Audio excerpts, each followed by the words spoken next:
వచ్చే అవకాశం ఉన్నట్టు వాళ్ళు భావిస్తే వాళ్ళు మహాకూటమిలో ఎందుకు చేస్తారు? మీరు ఎప్పుడు ప్రభుత్వంలోకి మేము వచ్చేదే లేదని చెప్తున్నారు కదా, వామపక్షాలు కానీ ఇతర మిత్రులు కానీ. మీరు వచ్చేదే లేదా? 10 సీట్లు ఉంటేనేమి, 4 సీట్లు ఉంటేనేమి మీకు 10 ఉంటే పోయి 15 అయితే మీరేమో వచ్చేసి మీరు అసెంబ్లీ లోపల మేము చూస్తాం కదా, మాట్లాడే ఇద్దరే, మిగతా వాళ్ళంతా వెనకాల కూర్చొని బలాలు దర్శుడే కదా. మీరు అదే బెత్తం పెట్టుకొని చిరంజీవి గారు మీరు ఈ విధంగా ఉండండి, మీరు ఈ విధమైనటువంటి ఒక ఆర్థికంగా ఇంకా కొన్ని అంశాలు దీంట్లో జోడించండి, మేము నిలబడతాం, మేము ఈ ఇద్దరు నియంతలాగా తయారైపోయినారు, ఇష్టానుసారంగా చేస్తున్నారు, ఈయన దించడానికి మేము పెద్ద ఉద్యమమే చెప్పినాము ఆ రోజు, కనుక అటువంటి వ్యక్తిని మళ్ళీ మేమేడెక్కియాలి మేము, కనుక మీరు బాగా బలపడండి అని ఉత్సాహంగా మీరు ఇంకా ముందుకు తీసుకొస్తే ప్రజాస్వామ్యం 4 రోజులు బతకదానండి. అటువైపు నుంచి నారాయణ గారు ఇటువంటి ప్రయత్నం ఒకటి చేశారు, సిపిఐ నాయకుడు నారాయణ గారు. రాహుల్ గారు తటస్థంగా ఉన్నప్పటికీ నారాయణ గారు అయితే చాలా చొరవ తీసుకొని చిరంజీవి గారి ఇంటికి వెళ్ళి మాట్లాడటం అది జరిగింది. కానీ ఇటువైపు నుంచి చిరంజీవి గారు అంత స్పందించలేదని, అంత అనుకూలంగా లేదని ఒక వాదన ఉంది. దానికి మీరేమంటారు? అప్పుడు నాకు అన్ని జరిగినటువంటి ఒక సంఘటనలు పూర్తిగా నాకు వివరాలు తెలియకుండా నేను మాట్లాడడం న్యాయం కూడా కాదు. మించిపోయింది ఏం లేదు, ఇప్పటికేం తప్పేముంది, అజెండా మేము తయారు చేస్తున్నాం, అజెండా వారు తయారు చేసే అజెండాకు ప్రజల అజెండా మనం ముందు పెడదాం అంటే చూడండి, అసలు ఎలక్షన్ ఈ పాటికి అయిపోతుంది, 250 సీట్లు వస్తాయి. వంతుల వారిగా నేను దోపిడీ చేసుకునే వ్యవస్థకు మనం సహకరించుకుంటూ పోతే చరిత్రలో మన స్థానం ఎక్కడుంటుంది? పోనీ స్ట్రగుల్ అవుతాం, రాజకీయంగా ఏమి కాం, అవసరం లేదు మనకు.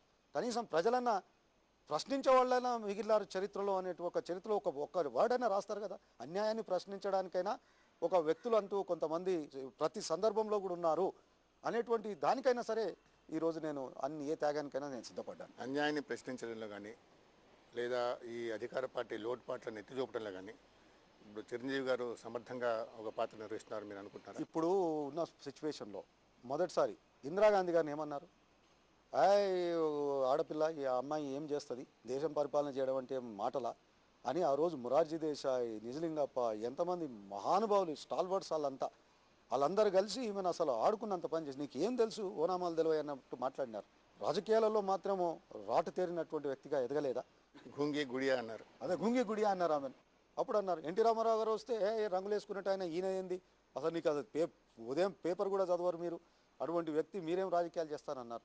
మరి ఈరోజు వారిని ఆ విధంగా అనుభవం అంటే ఏంలా అనుభవం రావాలా? ఇప్పుడు ఏమి అలా గొప్ప అనుభవం అసెంబ్లీ లోపల ఏంది? అది నిన్ను కడిగేస్తా అంటే ఆయన చంపేస్తానంటాడు, నువ్వేం దొంగ అంటావు, నేను దోపిడీదారుని, ఈ అనుభవం తెచ్చుకోవాలా మనం రాజకీయాలలో ఉండడానికి? టీఆర్పీలో మీరు విలీనమైనప్పుడు మీ మీ రాజకీయ అస్తిత్వం ఉంది, అట్లాగే మిమ్మల్ని నమ్ముకున్న నాయకులు అంచెలు చాలామంది ఉన్నారు, వారి రాజకీయ అస్తిత్వాన్ని పరీక్షించాల్సిన బాధ్యత ఉంది, అట్లాగే తెలంగాణ వాదం ఉంది. ఈ అంశాల మీద ఏమైనా మీరు వ్యక్తిగతంగా చిరంజీవి గారి దగ్గర నుంచి ఏమైనా హామీ ఏమైనా పొందారా?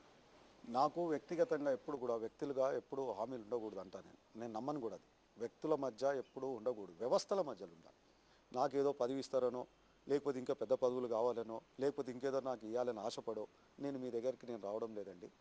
మంచి సమాజ నిర్మాణం కావాలి, ప్రజాస్వామ్యంలో ఒక మంచి విలువలతో కూడినటువంటి మంచి అందరికీ అవకాశం ఉన్నటువంటి ఒక మంచి సమాజాన్ని నిర్మాణం చేద్దాం.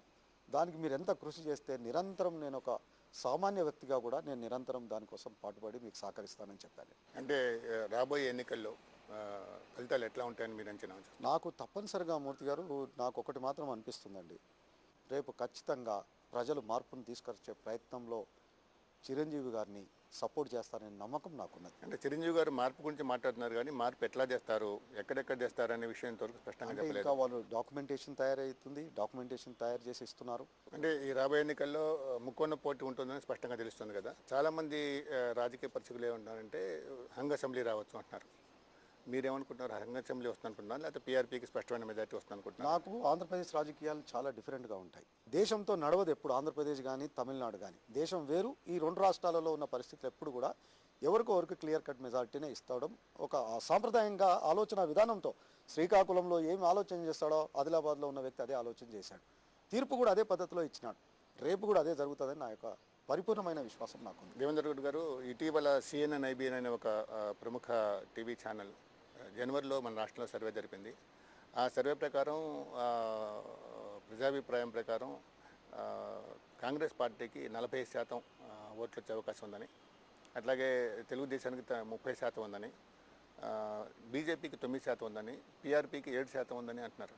అంటే 7% ప్రజామోదం ఉన్న పార్టీ స్పష్టమైన మెజార్టీ సంపాదిస్తుందని మీరు అనుకుంటున్నారు? మీరు నాకు ఎంత హాస్యాస్పదంగా ఉంటుందంటే అండి, ఆ యొక్క సర్వే యొక్క చూస్తే నేను కనుక్కున్నాను ఎట్లా చేశారని చెప్పి.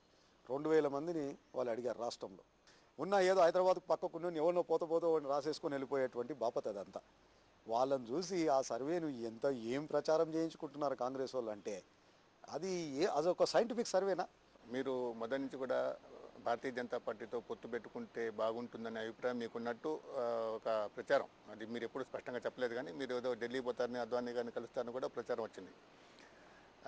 ఇప్పుడు పీఆర్పీలో చేరిన తర్వాత పీఆర్పీని భారతీయ జనతా పార్టీని దగ్గర చేరిస్తే వాళ్ళ రెండు పార్టీల మధ్య పొత్తు పెడితే మన రాష్ట్రంలో ఈ 9% ఓట్లు బీజేపీకి ఉన్నవి కూడా కలిస్తే అప్పుడు ఏమైనా విజయావకాశాలు మెరుగవుతాయని మీరు అనుకుంటున్నారా? అంటే ఇప్పుడు అది అంచనా వేయడం చాలా కష్టం. అందులో ఎప్పుడో చూసాం మేము. ఈడ 10 మంది ఉంటే 10 మంది ఎవరు క్లారిటీ ఇవ్వలేకపోతున్నారు. ఇంత కన్ఫ్యూజ్డ్ స్టేట్ ఎప్పుడు కూడా లేదు రాష్ట్రంలో. ఎటు పోవాలా, ఎవరికి వేయాలా, ఏం చేయాలా అనేటువంటి ఒక కన్ఫ్యూజన్లో జనం ఉన్నారు. నేను అనుకుంటా ఈ వారం 10 రోజులలో ఒక నిర్ధారణకు వస్తారు. ఇక పీఆర్పీతో పొత్తు పెట్టుకోవడానికి భారతీయ జనతా పార్టీకి పెద్దగా అభ్యంతరం లేదు, అటు నుంచి సంకేతాలు రాలేదు అన్నట్టుగా ఇటీవల వెంకయ్యనాయుడు గారు నాతో మాట్లాడుతూ ఉన్నారు. అంటే ఏ పార్టీతోనే పొత్తు పెట్టుకోవచ్చు, పొత్తు పెట్టుకోవడానికి మేము వ్యతిరేకం కాదు అన్నట్టు మాట్లాడారు. ఇప్పటికైనా అటువంటి అవకాశం ఉందా?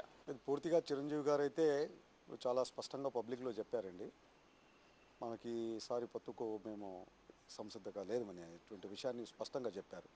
అంటే జాతీయ స్థాయిలో ఒక యూపీఏ కూటమి ఉంది, ఎన్డీఏ కూటమి ఉంది, దాని తర్వాత మూడో కూటమి అన్నారు లెఫ్ట్ కూటమి, లెఫ్ట్ టీడీపీ కూటమి.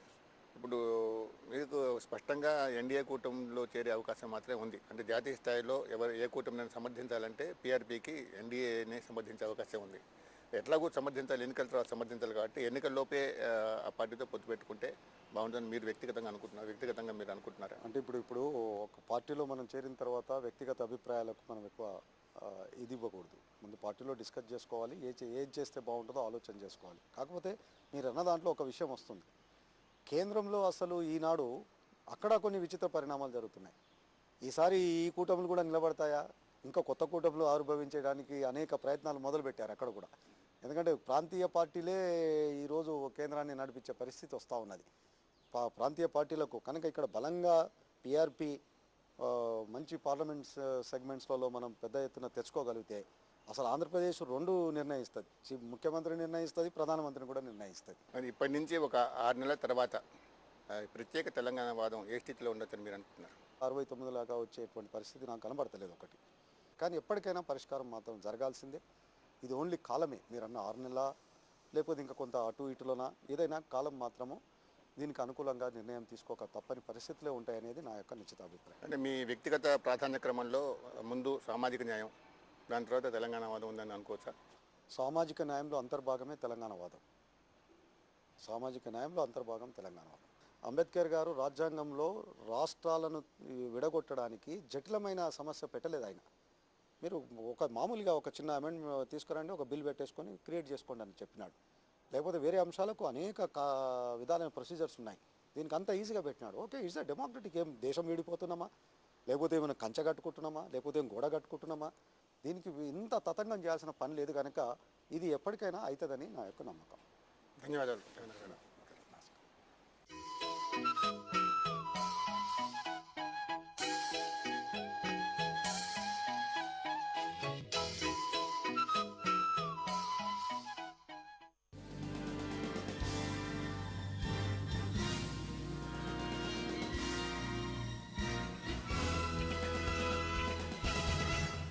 ముఖాముఖి కార్యక్రమాన్ని మీకు సమర్పించిన వారు చెరుకూరి గ్రూప్. అసలు భద్రం, అధిక లాభం.